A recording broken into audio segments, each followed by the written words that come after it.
This is Late Night Politics on StarFM, taking an in-depth look at the Zimbabwean political scene. Welcome, it's Late Night Politics. It's Monday. Good evening, my name is George Msumba, and tonight we're discussing the youth in politics and looking at the various turnouts at the registration centers. We see that not many youths are coming through. Are the youths not concerned about what's happening in Zimbabwe?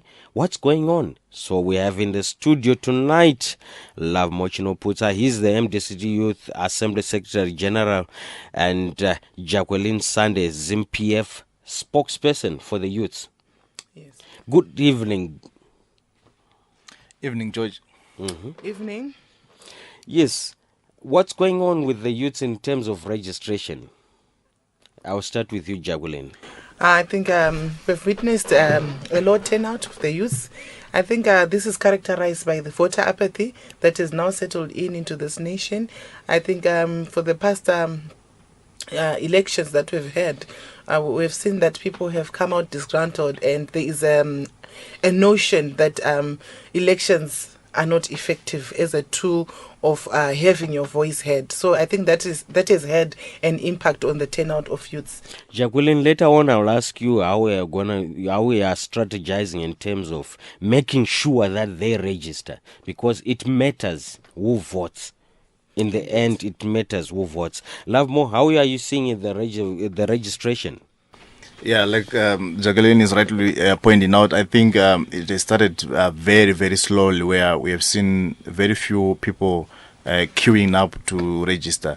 But I think there's been also a lot of frustration from the Zimbabwe Electoral Commission personnel as far as the registering of people is concerned, because we have seen that, if you give an example of the Harare Metropolitan, we have seen at some point they were registering just around 75 people, which has meant that a lot of young people have been denied the opportunity to register. So I think, as it stands, young people have not been really given an opportunity to register in their numbers because of the constraining environment in which ZEC is undertaking its registration process.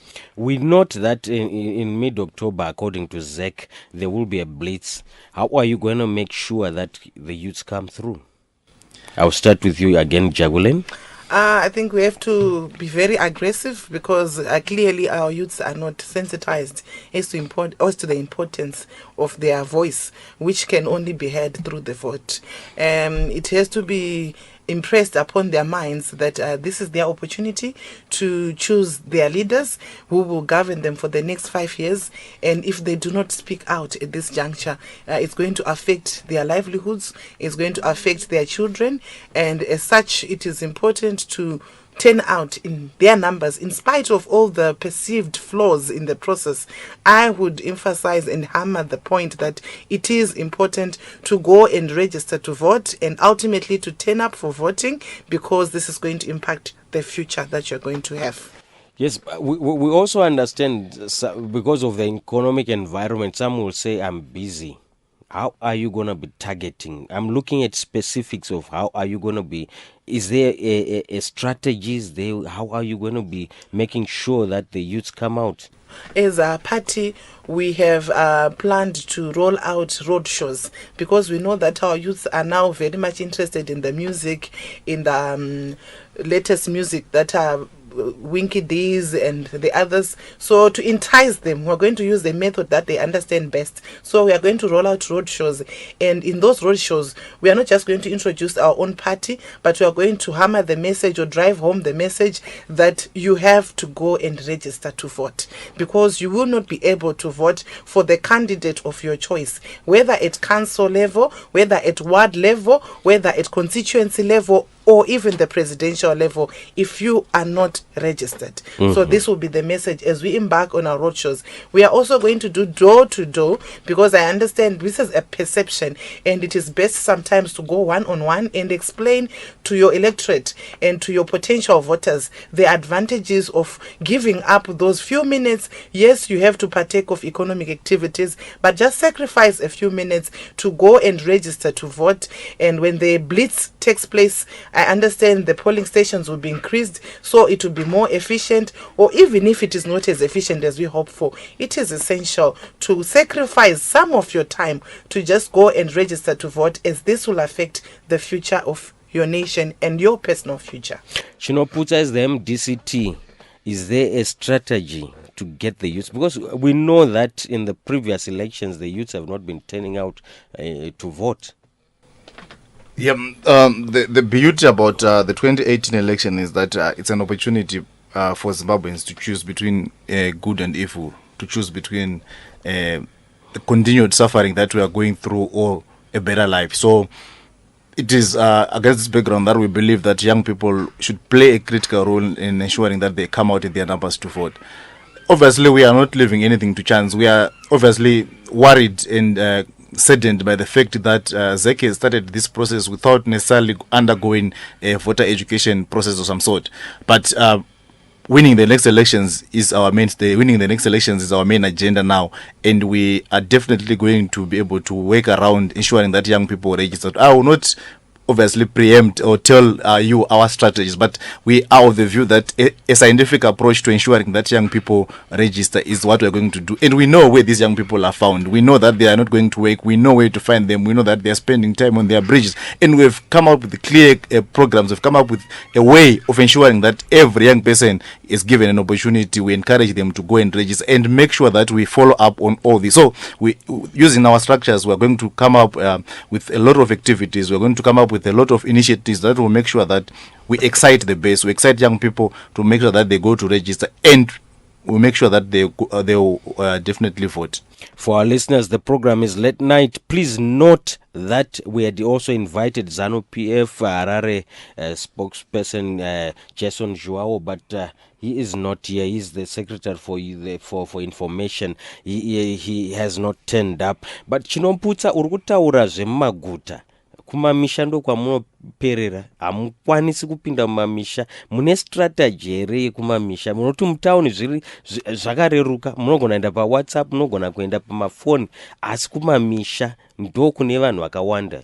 Sokuziva kwako George, isusu election ino takatotaura kuti aiwa maruzeva kumaprazi ndo kwatichange tichinyanya kushanda tiri, nokuti tinozviziva kuti ikoko ndo kune kumbunyikidzwa kwakawanda, ndo kune kutyisidzirwa kwakawanda, uye ndiko kwatanga tisiri kunyanya kuwanikwa tiri munguva dzese. So tine chirongwa sekuziva kwamunoita, chirongwa chatiri kumanya nacho sevechidiki veMDC chinonzi bereka mwana, chirongwa chatiri kukurudzira kuti mumwe nemumwe paari anofanira kunge achikurudzira mwana wake kuti ange achinyoresa zvinoreva vakuru. Vechidiki tiri kuti iwo une shamwari nevaunotamba navo, vese vavo anganzi muchirungu mapeers, mumwe nemumwe ane vake. So tine machampions atinenge tinawo. Ndambotaura kuti handida hangu kupinda mumadetails nestrategy atinayo, asi nyaya yerumaruzeva inyaya yatakatarisana nayo, inyaya yatine maitiro atichange tichiita kuti timeke sure kuti vanhu varegister kuvhota. Hatisi kuzosiya mwana wese weZimbabwe, whether ari muruzeva ari mutaundi, matambudziko atiri kusongana nawo angoda kundofanana, anozongosiyana kuti udzamu hwachona ndehupi, asi mari iri kushayikwa kwese kumaruzeva nekumataundi, mabasa ari kushayikwa kwese kumaruzeva, kumataundi nekumafarms. So tiri kuona kuti vana vechidiki vane zvigozhero zvakada kungofanana. So tiri kufamba kwese, hatisi kuzosiya mwana wese wemuZimbabwe tisina kutaura naye, tisina kumukumbira vhoti yake. Jaqueline, zvakangofanana nezvandabvunza kira Chinoputsa kuMDC-T. Imimi kumamisha, muri vanyuwani ZimPF, muri vanyuwani hamusati matestwa, hamusati maonekwa kuti makamira sei. Firstly, pane urongwa here hwekuenda kumamisha, uyezve ndezvipi zvinokuratidzai kuti munodiwa ikoko? Ini ndingangoti sebato tiri vanyuwani hongu, asi support yatinayo kunyanya kumamisha ndingati yakati wandei. Isusu kumamisha ndo kwatatagara tiri kutofamba, tiri kufamba kumamisha tichiita meeting edu ikoko, and isusu tinobelieve that information will cascade downwards.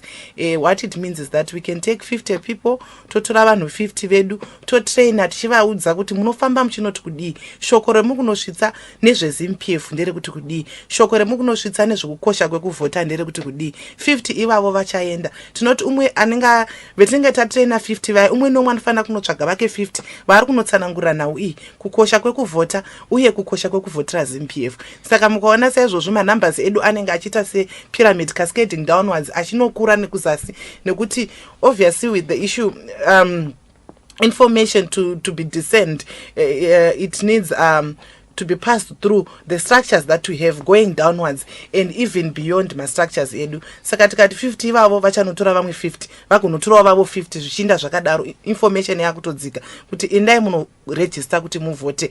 Hazvina basa kuti tiri kuti pane madambudziko atiri kutarisana nawo nezviri kuitwa nezek nekuitwa kwazviri kuitwa kuregister, asi tiri kuti endai munoregister, torai mukana iwoyo, musaramwe, asi kuti take part so that you are able to change the system. Tonight on Late Night Politics, we are discussing the youth, and we have in the studio from the MDC-T Youth Assembly, the Secretary General. We have Lovemore Chinoputsa, as well as Jaqueline Sande from ZimPF. She's the youth spokesperson.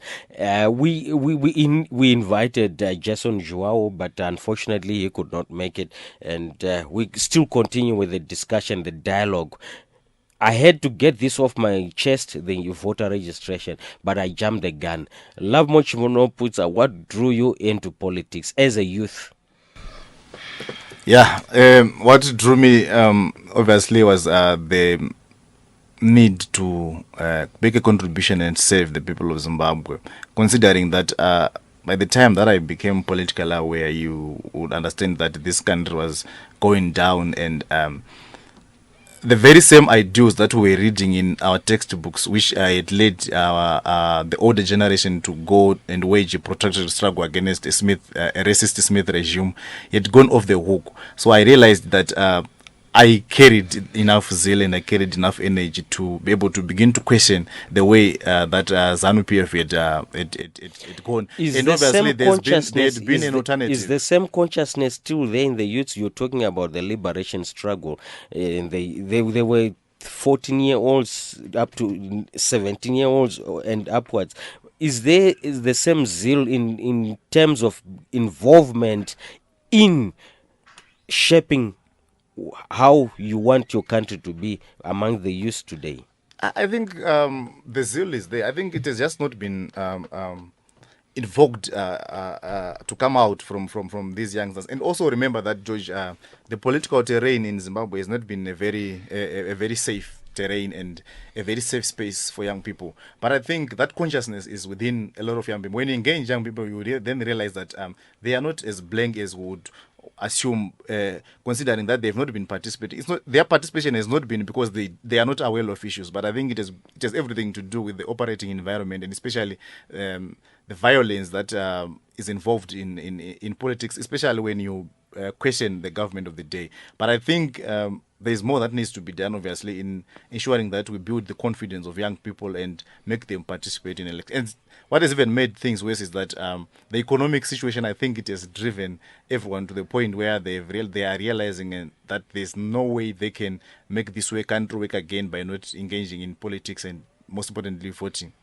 Jaqueline, I'll also throw the same question to you, but firstly, I would ask why, because when you look at the youths, the interest of the youths, I know sometimes it's unfair to measure the youth's participation in terms of social media, but when you talk of they are more interested in Zodwa Wabantu, they are more interested in Anira, they are more interested in Olinda, they are more interested in non-core political issues.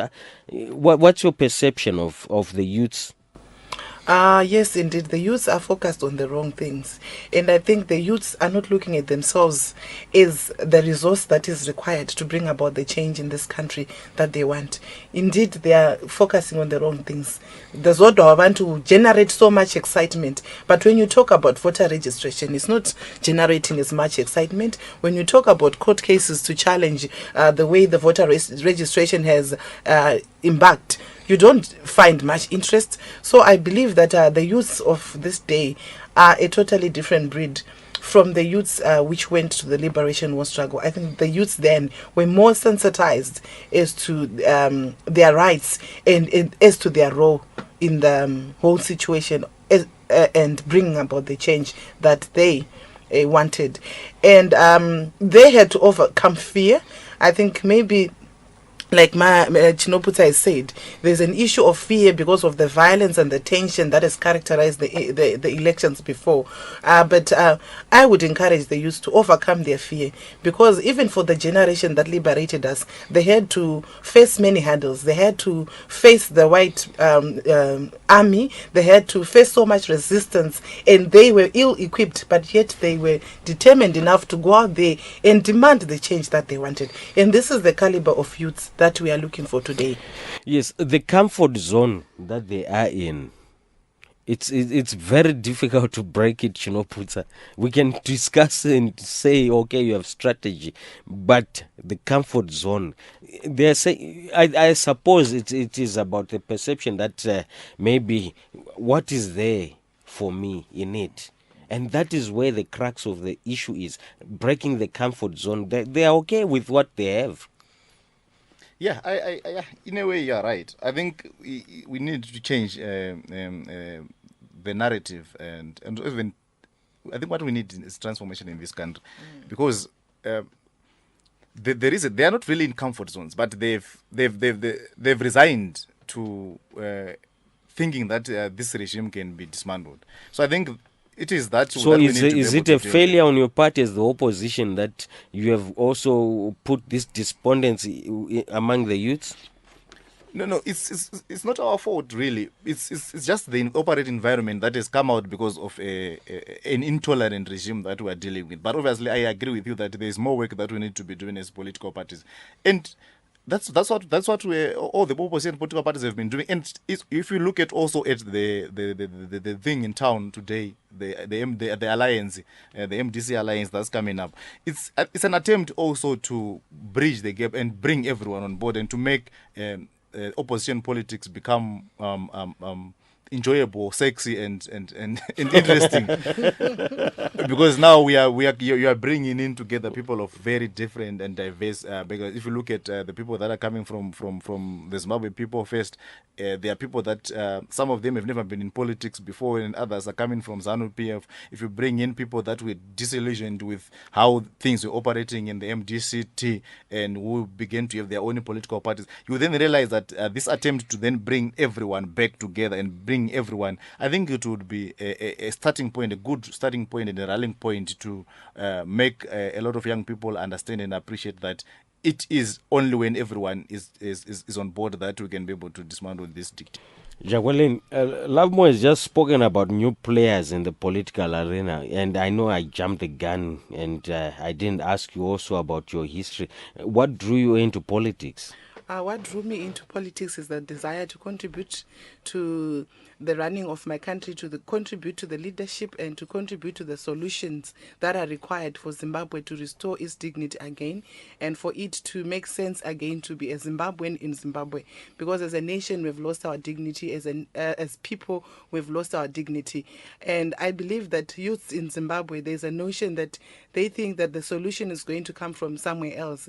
And they don't realize that they are a part of the solution and that they need to contribute and to take part in the politics of our country in order to solve the problems that our country is facing.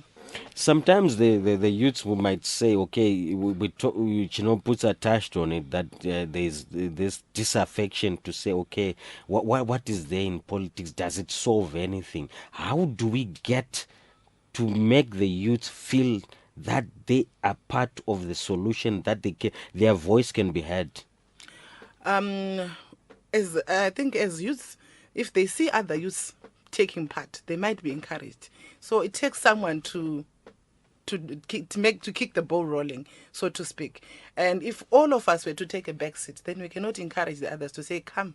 And there's also in Zimbabwe a culture of selfishness, a culture of self-preservation. People are looking at their own small space to say, this is me and this is my family unit. I need to take care of me and nobody else matters. But if we're all to take that stance, then nobody would be prepared to contribute to the running of the country. It takes a lot of sacrifice and it takes a lot of selflessness to say, I'm going to go out there. As Chinoputsa has alluded to before, the environment is not the best to say, as a youth, I'm going to take part.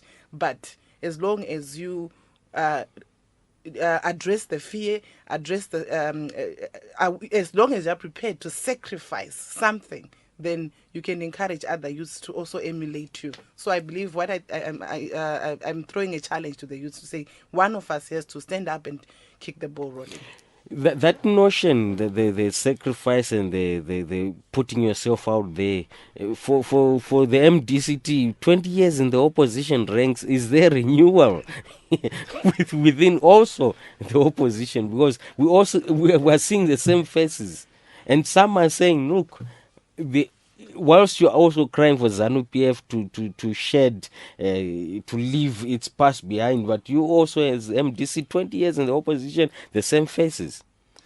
Well, I don't know where you are getting it that the MDC has remained with the same faces because people are changing. But anyway, I think before I forget, I think I just need to address that element and to say, when you are when your team is doing very well, when your striker is banging in goals like no man's business, I think there's no need to How do you measure change. banging goals? We have not lost. We have won previous elections. What has been the gap is the transference of power. And that is what obviously the coalition is going to be able to address. But I think President Tsvangirai has done very well and has beaten his competitor, President Mugabe, several times. But I think, and if you look at the MDs, I think people have been changing, especially our youth assemblies continue to churn out quite a lot of people, a lot of capable people. And the MDC has shown that it's a part of today and tomorrow, if you look even within our own structures, because I think we're the only party in Southern Africa that is a 39-year-old and vice president, which means we are worried about today, but we are also prepared for the future. And that would make our party to be able to be sustained. But I wanted to also speak to the issue that you raise of young people. I think the moment that young people are going to understand that they constitute the majority, they are more than 2/3 of the population of this country. I think when if they really look at these figures and statistics, they will realize that they have the capacity to change this country. If we are 67% of the population, it means if only 25 or 30% of us vote, we'll be able to get a leadership that we deserve. So I think it's upon the young people to realize the potential that they have and the capacities that they have to bring about change in this country and to be heard. And obviously, like Jaqueline has rightfully pointed out, it takes it changes the environment to see another young person leading from the front, and I think this has been a deliberate attempt by the MDC, especially to make sure that a lot of young people are churned out and a lot of young people are given the opportunities to lead. When you go into this election, we have sailed a resolution that will allow at minimum of 20% representation by young people at all levels of. That means if we're going to form the next cabinet, 20% of it should be young people. 20% of our parliamentarians will be young people, and 20% of our councillors, our proportional representation, it will be young people. And this is a resolution that we are also going to take forward to our alliance to say, even as the other political parties are coming in to join us, they should be able to preserve that minimum 20% quota for young people, so that at least young people begin to see that they are really involved, not only as voters, but as candidates and as people who are going to be able to change the landscape of our politics. Yeah, Chinoputsa, I'm still on you. I'm still discussing this issue of renewal. Your president, Mr. Tsvangirai, is not well. Cancer. And the rigorous campaign trail could take a toll on his health. Are you also looking at other options to say, okay, I know obviously even within ZANU-PF they don't want to discuss the issue of succession. I know in the MDC-T it's Save Chete Chete. It's Save Chete Chete for the next election. Yes, we agree that President Tsvangirai should be leading us in the next elections. And President Tsvangirai has never at any point suppressed discussions around succession. And I think as a political party we are prepared that at some point in the politics of our party there will be succession and there will be change of leadership. But I want to point out that President Tsvangirai's condition does not stop him from participating in the next elections. If anything, we go by the doctor's reports and not sensationalized newspaper headlines that have written him off. The doctor's report are the ones that are going to guide us. And for now, it's pointing to the fact that President Tsvangirai is healthy and fit to lead us into the next election. And we believe that he still has the energy. And what is needed is not for him to be going all over the place. We know the challenges that we're facing, and Zimbabweans should be able to choose between good and evil. The Zimbabweans have been given an opportunity to do that, and it doesn't require President Tsvangirai to be going all over to make people understand that the economy is gone down. It doesn't need President Tsvangirai to go all over the place to show or to prove the point that our freedoms are not being respected and that democracy is being curtailed in this country. It doesn't need President Tsvangirai to go all over the place to prove a point that ZimPF has failed. I think the people of Zimbabwe are ready and prepared for 2018. Yeah, but and in President in Tsvangirai terms will be of able campaigning on a presidential platform, he has to go out there. Yes, you go out. The ZANU-PF leader, President Mugabe, has been doing his youth interface rallies, and there's been a huge turnout, and it is also expected that. How do you counter such a strategy? For us, it's not about countering anyone or countering any strategy. For us, it's engaging with the people of Zimbabwe. And I think we've been doing this ever since the MDC was formed. And we're not going to go into any panic mode simply because President Mugabe has forced people to come to his rallies, or he has forced young people to come to the so-called interface rallies where it's supposed to be. Yeah, but the huge numbers must scare you. The huge numbers do not scare us because that is the way ZANU-PF has always operated. It has always operated. Those are command numbers. Those are command rallies where people are forced to go to rallies. But at the end of the day, everyone will be alone in the ballot box. And that is what matters. Whether 50,000 people are forced to come or not, what matters is that each and every individual will be in the ballot on their own. And the problems that they are facing will be their conscience when they vote in the next election. I'll bring in Jaqueline Sande. The program is Late Night Politics, and we're discussing the youth, and we are looking at what do they really want in terms of politics. And in the studio, I have with me MDC-T Youth Assembly Secretary General Lovemore Chinoputsa, as well as ZimPF spokesperson for the youths. It's Jaqueline Sande. We had invited Comrade Jason Joao, but unfortunately some other issues have come up and he is unable to attend. But Late Night Politics continues. Jaqueline, you also faced an implosion from the birth of your party. As the youth, they will say, okay, zvimapati zvinongopfanzauka zvirongobvaruka, and it doesn't really inspire confidence in to say kuti ndongoteverawo here vanhu varongorwisana kumusoroku. Yes, indeed, it affects the traction the party had. But let me say this, that like, we are not in a panic mode, like Chinoputsa said. We are busy building our structures and banking on the suffering of the people of Zimbabwe, that it is common that something has gone wrong in the running of our country. And like I said before, we are engaging through our structures on a one-on-one basis, sending down to the grassroots the message that we need to get Zimbabwe out of the economic mess that it is in, and we need to restore Zimbabwe's dignity once again. So it is not about a party. And secondly, I would also want to say that that is why we saw the reason that, yes, there's been a lot of fragmentation in as far as political parties are concerned, resulting in the voters' reduction in confidence. That is there any hope in these political parties as they continue to be fragmented and to dismantle, so to speak? And that is why we saw the wisdom in forming the alliance with the MDC, so that we present a united front, because I must say that is one of the contributory factors which has contributed to the voter apathy that we continue to witness in Zimbabwe, that there's a fragmentation on the side of the opposition parties themselves. And we said, why don't we set aside our egos? Why don't we set aside our personal differences? Why don't we set aside our differences in ideologies for this particular election? Because the people of Zimbabwe have suffered for too long, and unite and present a united front for this season. And thereafter, I don't think there is a problem in having as many political parties as possible. Even if you look at the United States, even if you look at United Kingdom, yes, there are major parties, but the small parties also have a role to play in bringing those parties which are in government at the moment to account for every activity that they do. Lovemore ari kugutsurira nokuti ari ku-MDC-T hamusi kumedzwa here vana Jaqueline ne-MDC.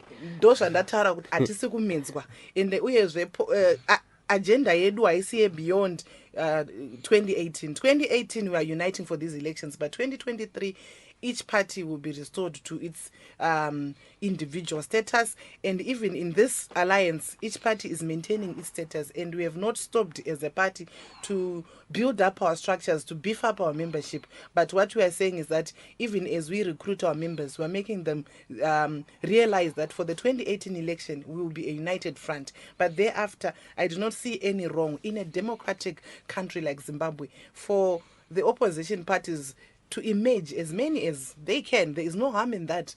There's a choice. People then have a choice, and even those small parties have a role to play. If you see in South Africa, DA and even EFF, they are bringing ANC to account for their actions. Each and every action that they take, they are made to account for it. And a democratic country like Zimbabwe needs such vibrant opposition parties to make whoever is in place, the government of the day, to account to the nation.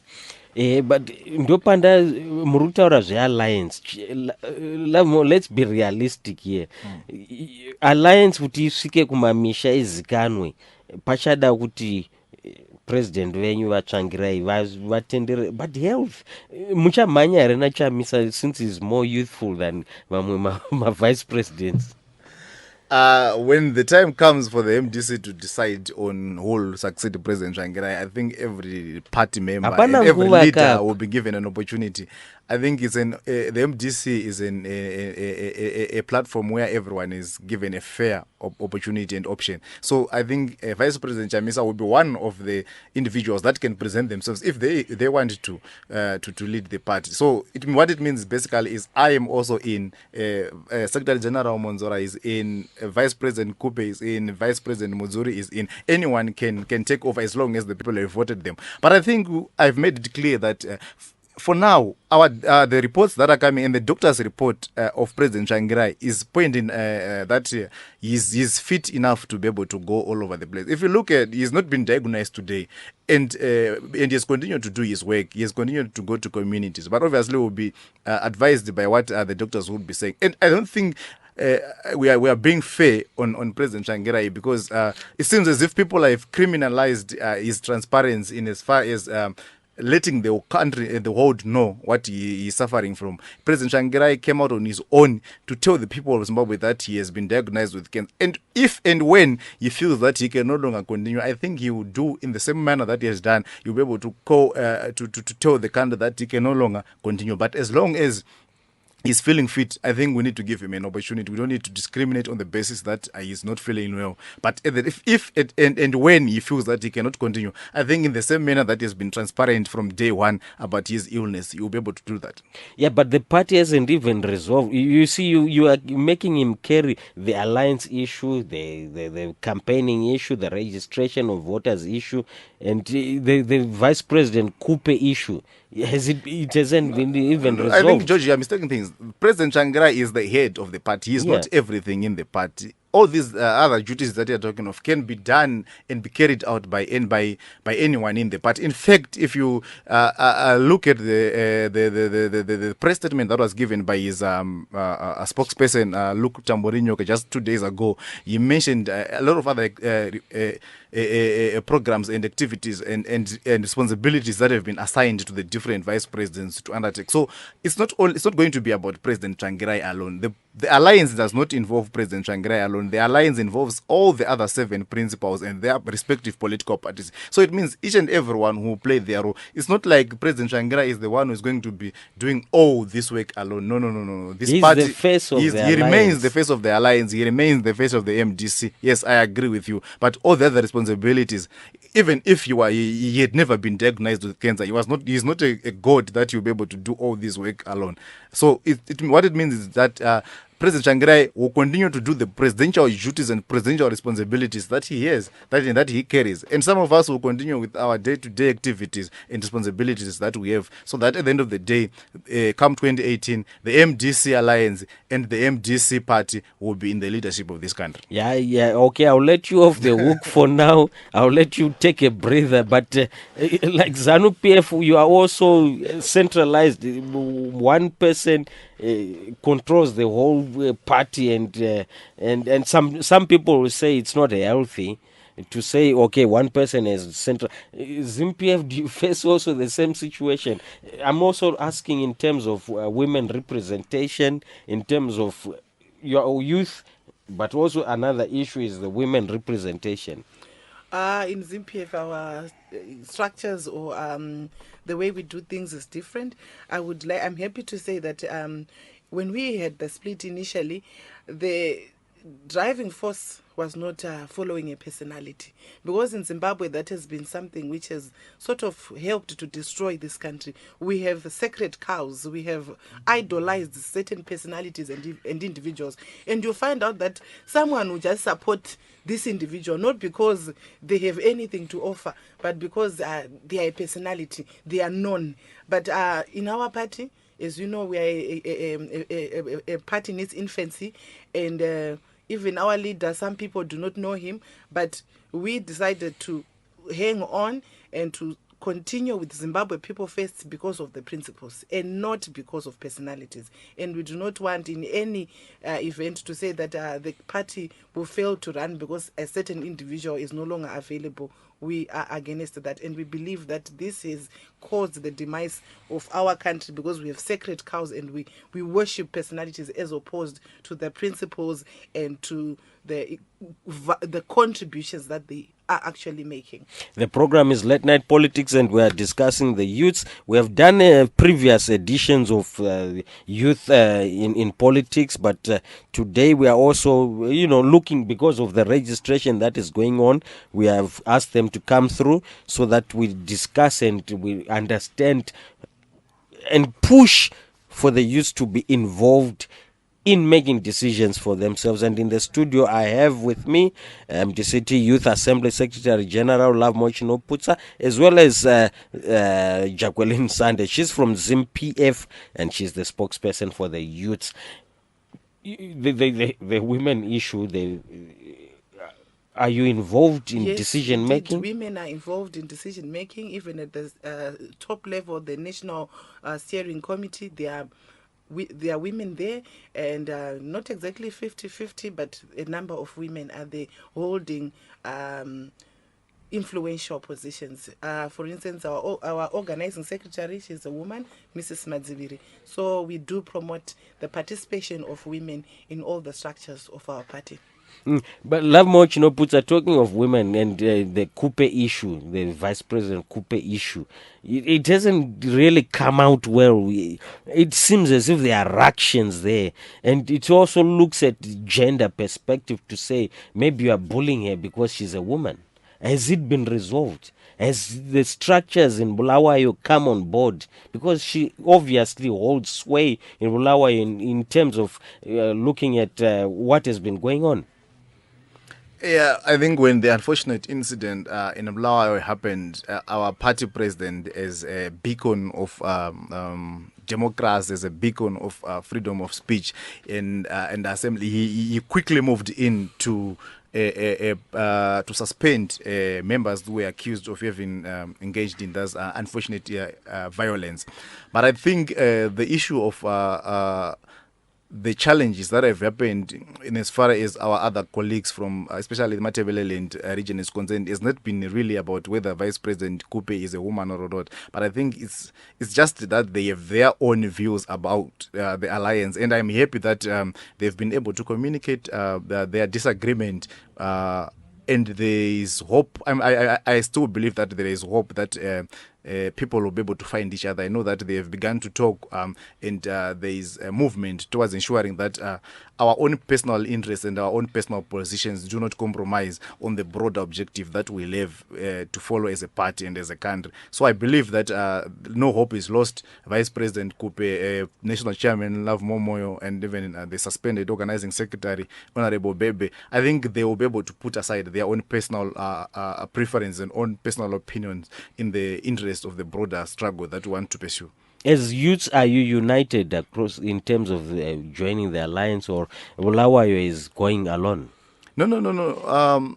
There's no one who is going alone. What I've said is that these individual leaders have been very brave enough to give their own personal opinion and give their own views in as far as what they want to be addressed within the coalition. And they've never said that they are moving away from the party. But I would like to categorically state that as young people in the party, we are united in as far as wanting to see change in this country. And we have said that we'll do whatever it takes for us as young people to support any initiative that will increase our chances of dismantling the ZANU-PF regime that is there. And our structures across the country, not only Bulawayo, but across the country, they've come out clearly. We held our National Council as the youth, which came out clearly in support of the alliance and in support of the decisions that the party had taken in to join with other political parties. So there's no discord within the Youth Assembly. The Youth Assembly is united, solidly united for in there for the coalition, and they support the candidature of President Tsvangirai in the next election. Yeah, the issue, the elephant in the room, it has to do with violence. To say, okay, can I go to Harvest House and disagree with Zvinoda Save? Kana kuti ndikango disagree andotorohwa mangoma akabvarurwa hembe yake. Kupe is afraid to come to Harvest House. Nyaya yeviolence, is there nyaya intolerance inobva kupiko? Well, I think pamayouths, because vakaenda uko vakasuspendwa vanga vabva kuno kuHarare vachimhanya undorova munhu kuBulawayo. No. I don't think that is the correct position of what really transpired. But anyway, I will not labor to explain probably what happened. But I want to speak to the issue of violence that you claim is happening at Harvest House. But if there was there was no tolerance within the MDC, I don't think our colleagues would be able to be still moving around freely, and they wouldn't even have had the capacity and the choice to speak out what they think is different. It should be differently done. So there's a lot of tolerance. We are a party that was born out of a lot of victimization from ZANU-PF, and that was born out of the realization that we needed to create a new narrative in how our politics is done. So we can have one or two individuals that may stray away from that a position, but the general position is that our party is a non-violent party. It's a party that respects the different and divergent views that can be explained. And the fact that our leadership has been able to express their own personal positions that are even different from the direction that the party is taking, and that are even different from what the president wants, shows that we allow people to differ. We allow people to speak out freely, on what they feel. Jaqueline, the issue of violence among the youths, how do you want to tackle it? At primary selection of candidates, there will probably be violence within the party, and then there will be intra-party violence. How do you intend? What's the message out there that you are sending out? The message out there to the youth is that do not be used by any candidate to unleash violence on innocent people in the name of campaigning. I believe our youth have, unfortunately, inherited a wrong mentality. Like I said before, there's an issue of sacred cows and personalities that are worshipped. And because our youth, look up to these individuals, when given instruction, go and beat up so and so, they will carry it out. But I would like to encourage the youth, do not be used, because you are running with someone else's agenda and not your agenda. And to maintain peace and to uphold peace and to uphold the laws of Zimbabwe, it is not lawful to go around beating someone else because they have a view which is different from yours. You have to respect other people's views even though they differ from yours. And I would like to encourage the youth, because this thing is they look up to certain individuals and they don't believe that as youths, you can also take up those positions. You can also run for election. They want to idolize someone else and just carry out instructions instead of taking part meaningfully. So I want to encourage you to take part meaningfully instead of being used to unleash violence on other people. That is not a meaningful contribution to the running of Zimbabwe or to proffering solutions to the running of this country. Yeah, zvinoitika usiku kaizvi mapoliticians kwakachena vanenge vachitaura zvakanaka naka usiku oenda nemaskadhi nedoro ondopa mayouth. Ndo zvandiri kukurudzira mayouth edu kuti musashandiswa, because after elections you are still going to suffer. Skadhi harichauye, basa hauna, uchaita sei apa warovana nevanhu wapara mhosva. Saka ndikuti kumayouth, it is time for us to participate meaningfully to the running of this country. Take up leadership roles. Be a leader in your society. Not kutyiwa kunzi mwana wekanhingi iye anototyisa and anorova. Do you know there are others who were feared? Kutyisa chaiwo kuti ngomuona kudai vanhu vanotodedera nenyaya yembiri anenge afambisa yekurova vanhu pamaelection. Isuri kuti mayouth siyanai naizvozvo. Haisi legacy yakanaka kana kuvana vako kuti inini rangu basa ndiri ndimba ndaingorova vanhu during elections. That does not mean anything. That is totally embarrassing and humiliating. And as youths, you should take pride in yourself. I am able to contribute meaningfully. Take part. Also get roles, get those leadership positions in the political party. Not kuti rako basa nderongonzi ndoda kuti unorova vanhu usiku. Arisi basa rakanaka iroro. Saka ndikukurudzira mayouth kuti when you see other youths taking up leadership positions, also do the same, and do not fear any other individual to the point that you do whatever they ask you to do, or love beer to the point that if you get 2 mascads, you are going to beat up the hell out of someone because they belong to a different opposition party, or even within a party they belong to another section or to the opposing party, especially primary elections. Chinoputsa ku MDC-T, what is the plan? Okay, panogonaita intra. Are you brave enough to munhu waunotarisira kwaari kuti uyu ndiye leader wangu azviita izvozvo? Are you brave enough? Then totarisa, of course at the moment zeka isati yapindira, ichazotanga painenge yakuzorana paitwa manomination court zvakadaro daroro. Ndiapi maplan amunoda kuti tiite nip violence in the bud kuti zvangodaro? What are your suggestions to ZEC kuti ngaite zvakadai? I know kuti vakushanda neHuman Rights Commission kuti inenge iripo, mapurisa anenge aripo. Immediacy of nipping it in the bud. Yeah, obviously, if anyone is involved in violence, at our part, I will be able to tell that person point blank that that's not the correct way to do. And as you are aware, the people that were fingered in the violence that took place in Bulawayo are currently undergoing a hearing at our party to determine whether they really participated in that violence or not. And obviously, if they are found guilty, the punishment will be meted on them, and we are not apologetic on that. But I think also, even as we go even into the broader scale, when we go into the national elections, I think it should be a standard that whoever is involved in violence and there is evidence that that person is involved themselves in violence or has funded violence or has incited people to engage in violence, I think that should be a total an immediate disqualification of that candidate. I think if you begin to be that harsh, people will realize that there's no need for people to engage in violence. There's no need for people to engage in fist fighting if they disagree. What we need to make this country to get to a point where ideas should be the ones that are fighting on behalf of us and not necessarily our fists.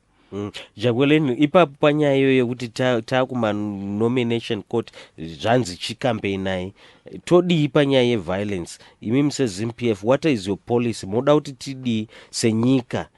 Poita here kuti every constituency inenge ine point yekutoti panenge pane Human Rights Commissioner here, todii panoda kufandwa here, podii? I think for us to have credible, free and fair elections, there should be no violence at all. Violence should be totally eliminated. Zvakakosha, not just you have the Zimbabwe Human Rights Commission, but to also have international observers coming in. And in the past, there's been reluctance to accept some observers from elsewhere. But I think if you are to hold a free and fair and credible election, which has no violence, when you have nothing to hide, you will invite everyone to come and observe and make sure that there is no violence. Because I believe those who partake in violence, they do not want to be seen, they do not want to be known, and they do not want to be brought to book. And if the justice system as well was to operate in a free and fair manner, such that when someone reports the perpetrators of violence during elections, that person is going to be brought to book, as opposed to you see the perpetrator of violence, you have reported them, but they are walking scot-free, they have not paid bail, they have not been brought to any court, no charges have been leveled against them. Our justice system has let the people down, and it is time for that to change. We need to have a justice system which is able to ensure that perpetrators of political violence are brought to book. The program is Late Night Politics. We're discussing youths in politics, and in the studio I have with me MDC-T Youth Assembly Secretary General Lovemore Chinoputsa, as well as ZimPF spokesperson for the youths Jaqueline Sande.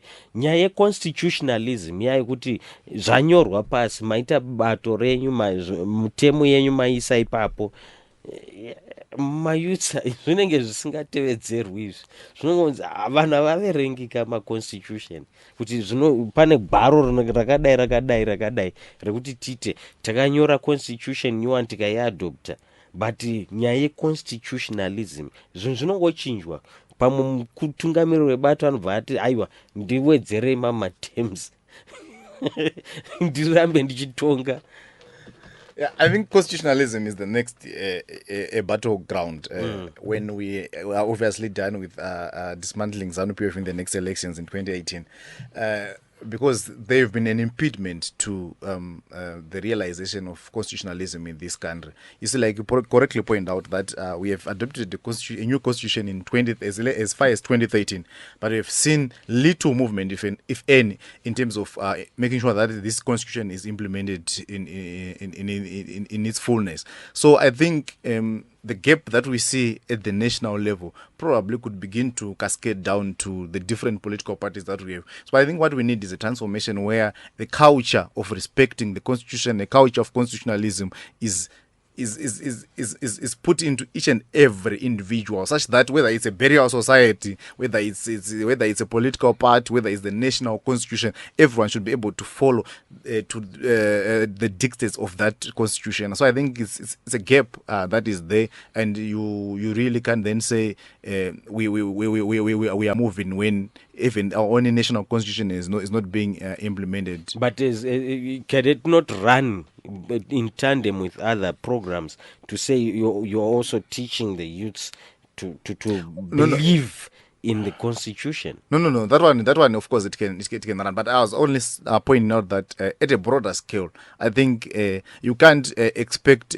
someone who has been an impediment to be at the forefront of helping you or making sure that things happen. So what I was saying is that obviously in our own spaces, we have always been teaching people about the need to respect the constitution and the need to make sure that we abide and live according to the constitutions that we have. But I'm saying that at a broader scale, and inculcating that into each and every individual, whether they belong to a political party or not, that it has to be a process. Even that can even be done starting from the curriculum at schools, where people are taught and they are made to understand and appreciate the need and the reason to make sure that we live and we breathe constitutionalism in this country. Yeah, because looking at it, there would have been no reason to rush to Bulawayo to go and bash someone. That's where you're getting to.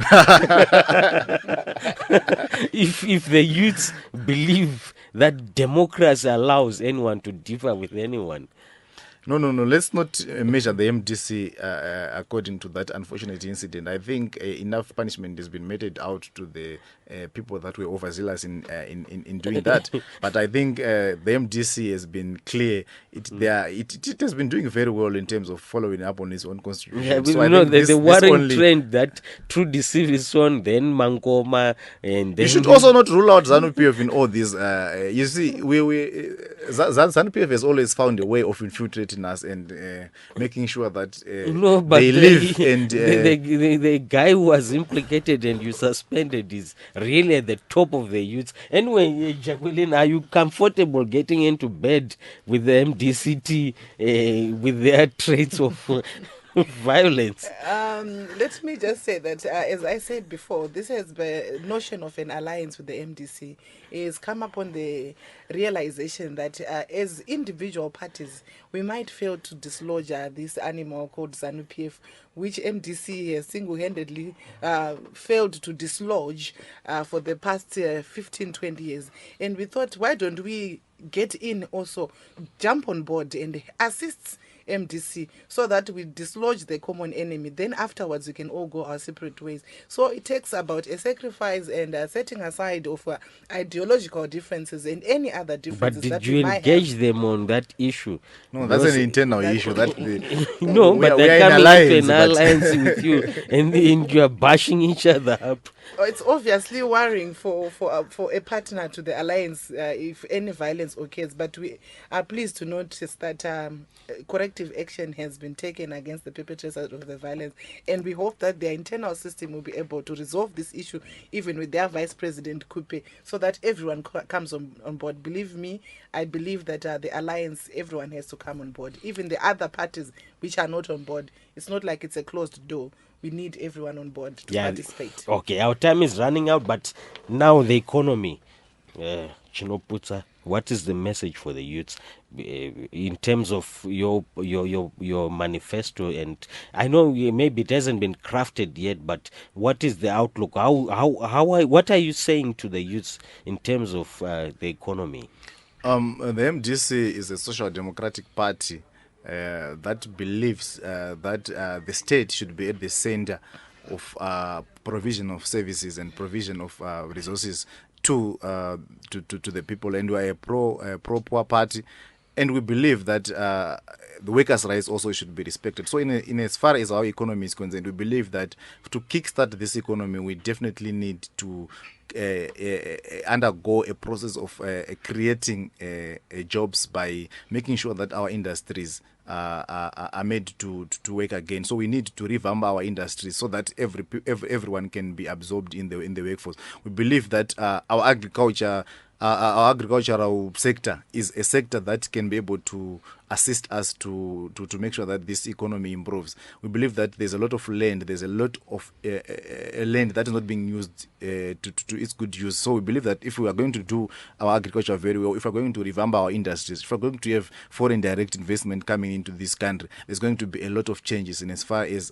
the economic outlook is concerned. And we have a clear jobs plan where we want to make sure that at least 2 million people get jobs, and we have the different sectors. We have the tourism, we have agriculture, we have industries, which we believe that they should be able to accommodate a lot of people. And we are also, as a young people, this is not yet the party policy, but we are also pushing that whenever the manifesto comes out, I think there should be need to retire our civil service, so that a lot of young people can then be taken on board. And as a social democratic party, we believe that there should be enough resources to make sure that the social protection of the elderly and those that will have retired are taken care of. But we believe that to open up this for young people to get employment, we need to have an early retirement of the current civil servants that we have, so that it's a direct and a practical way of ensuring that young people are absorbed within our civil service. Jaqueline, ndiri kuuya kwauri but Lovemore muri kunzanzi munoda kudzorera mapurazi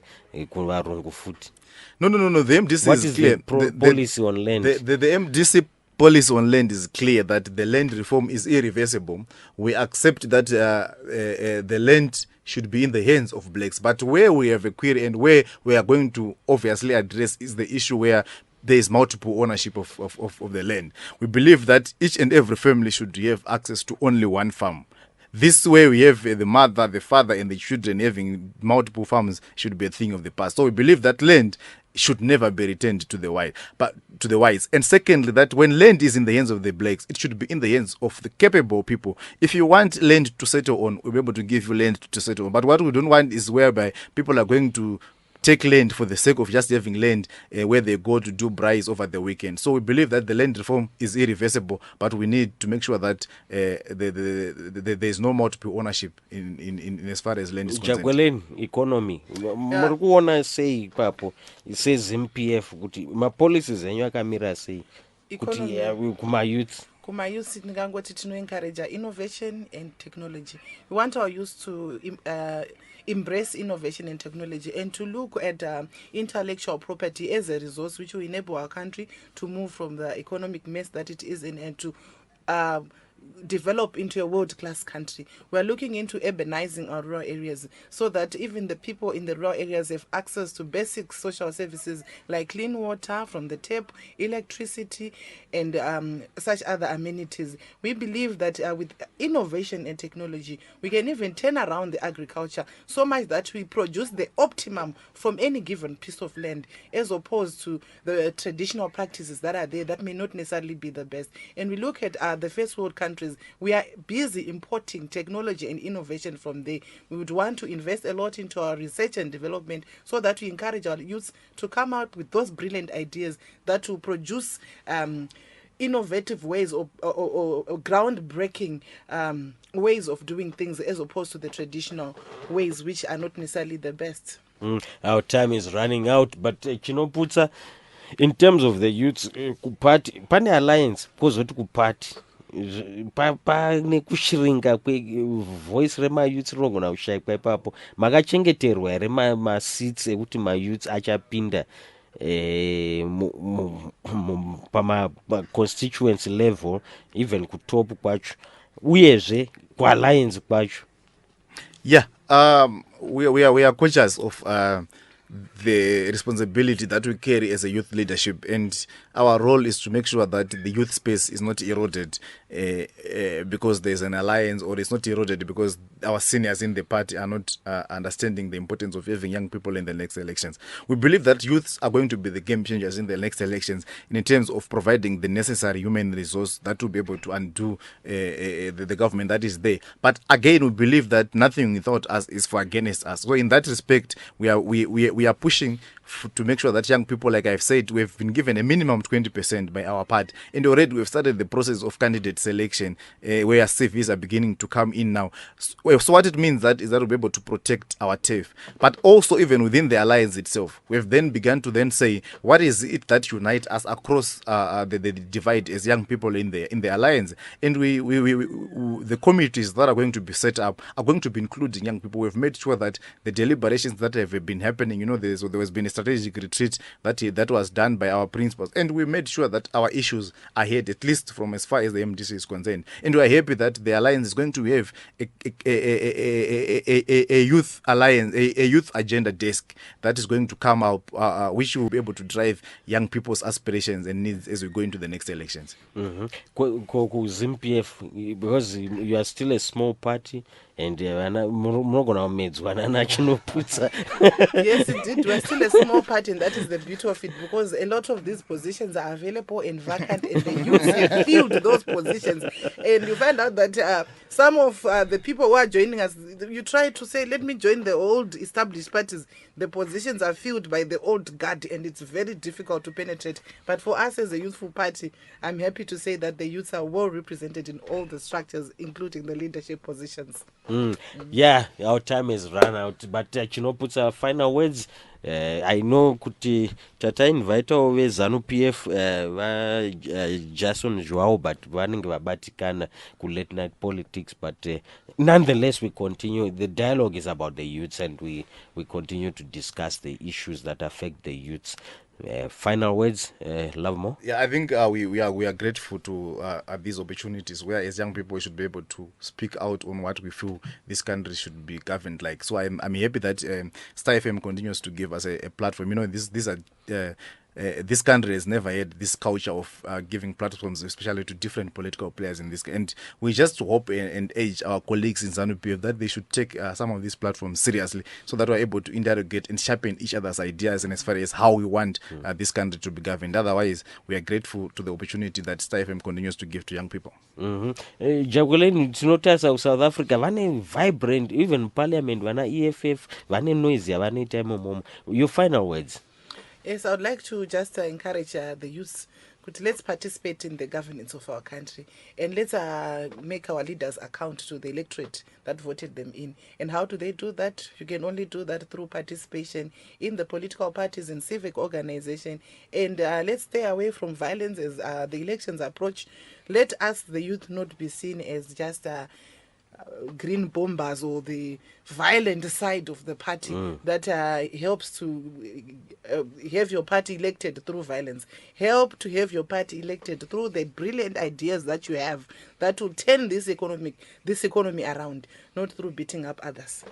The program has been Late Night Politics. We've been discussing youth in politics, and it has been an eye-opening discussion with Lovemore Chinoputsa. Is the MDC-T Youth Assembly Secretary General, as well as Jaqueline Sande, ZimPF Youth Spokesperson, trying to nitpick them, trying to put them in the corner. But I think our future is in safe hands with such young, bright politicians trying to make an impact on our national political sphere. And I'm very grateful that you came through. Thank you very much for coming through, so that we share ideas. The message out there at home from Late Night Politics, from the political parties that come through, is that you can disagree, but you don't need to fight each other.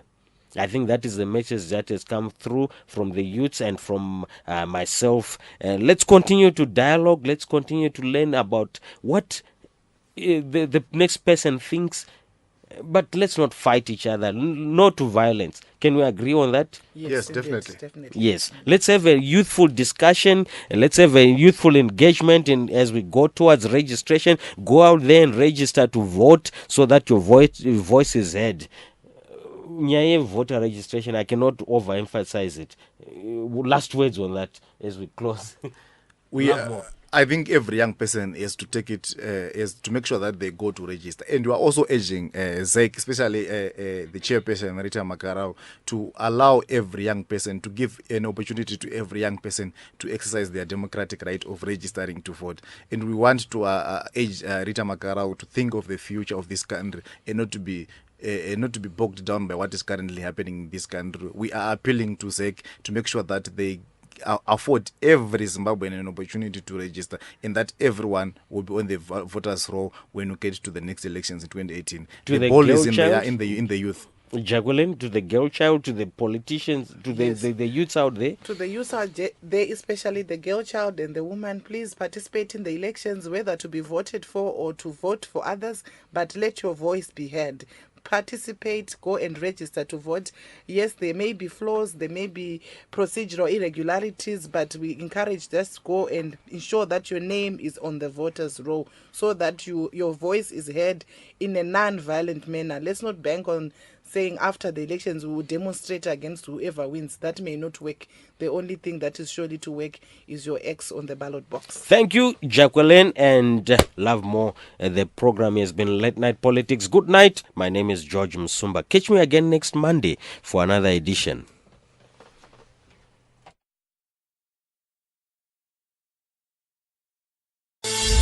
You've been listening to Late Night Politics on Star FM, taking an in-depth look at the Zimbabwean political scene. Join us again next week, Monday, same time on Star FM. Tune in to Star FM every Monday night for Late Night Politics, brought to you by Star FM News and Current Affairs. From 11 p.m. till midnight for riveting, engaging political discussions. Meet Zimbabwe's political players as they square off live on Zimbabwe's leading radio station. Your Monday late nights will never be the same again. Late Night Politics on Star FM, leading the pack and sounding good all the time. You've been listening to Late Night Politics on Star FM, taking an in-depth look at the Zimbabwean political scene. Join us again next week, Monday, same time on Star FM.